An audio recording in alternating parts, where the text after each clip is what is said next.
can fly. But what happened when the company grew? The expansion. In 1998, Google was already unconventional in the way it approached the work culture. On the search engine page, animations showed how the staff engaged in one fun activity or the other. The company kept growing and eventually left the garage. Then in 1999, the company moved to the home of tech startups at the time, Silicon Valley. Then the Googleplex was born in Mountain View, where the company still has its headquarters today. That was also the time when the search engine stopped being in the beta phase. In 2000, the company began adding new languages to its search engine. Then in 2004, they went public, but they did it unconventionally. The shares were sold in an online auction format. By 2010, Google had over 24,000 staff, and by 2011, Larry Page was the new CEO of the company. And the period between 2014 and 2015 is important in the history of the company. This is when the parent company Alphabet was born, and Larry Page became its CEO, while Sundar Pichai became the CEO of Google proper, which is now under Alphabet. Google turned 20 years old in 2018, and at this point had almost 99,000 employees under Alphabet. All throughout their history, they've understood that the development of their employees would lead to the development of the company. And that's why Google empowers those who work in the company. And that's what we're going to examine next. How Google empowers employees to be more creative. Tim Cook, the CEO of Apple, once said, "A lot of companies have innovation departments, and this is always a sign that something is wrong."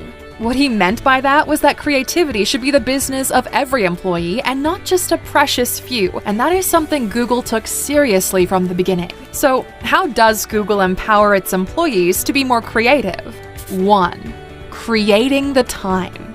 In 2004, while signing their initial public offering or IPO, Larry Page and Sergey Brin made their incredibly popular 20% rule. They said, "We encourage our employees, in addition to their regular projects, to spend 20% of their time working on what they think will most benefit Google."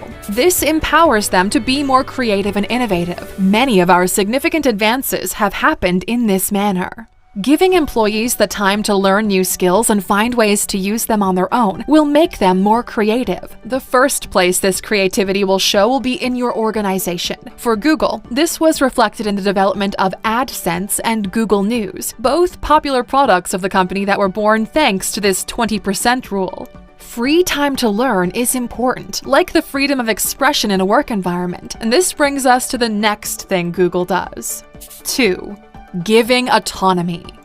Google allows its employees to define their work as much as possible. That might sound like a recipe for disaster, but it's all a matter of risk versus reward. The risk is not meeting deadlines, while the reward is a creative environment that will bring growth to the company. Google had been willing to take that risk since 1998, and it paid off. Just look at where they're at today.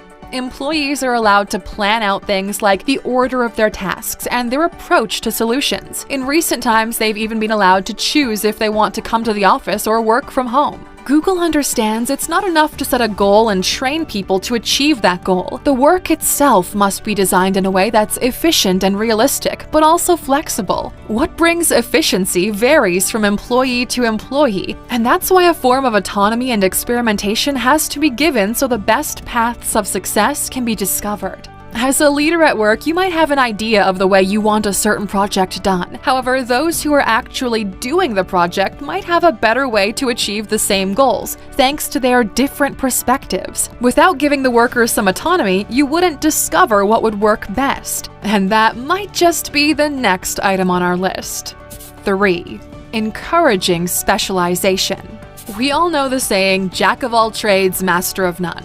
Well, if you're Google, you would only want masters, and this is what the company works toward. Google doesn't just create the time for employees to explore new things, they encourage them to specialize in particular areas.